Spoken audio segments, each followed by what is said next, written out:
नमस्कार, मी पंजाब डक. आज आहे 29 जुलै 2026. आजचा खास करून अंदाज देण्याचं कारण की राज्यामध्ये आज काही काही ठिकाणी अतिमुसळधार पाऊस होणार आहे, अतिवृष्टी होणार आहे. म्हणून हा काही जिल्ह्यात होणार आहे, त्याच जिल्ह्यातल्या शेतकऱ्यांना अंदाज लक्षात यायचा.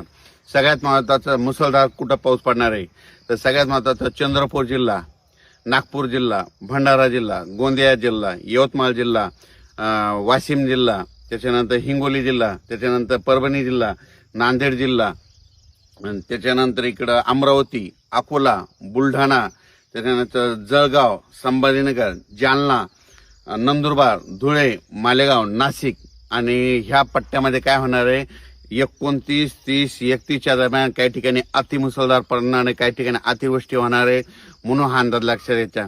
जिल्ह्यात सर्वत्र नाही पडणार, पण काही काही भागामध्ये, जिल्ह्यातल्या काही भागामध्ये अतिवृष्टी होणार आहे. म्हणून हा अंदाज सर्व शेतकऱ्यांना लक्षात यायचा. उर्वरित राज्यामध्ये बीड जिल्हा झालं, लातूर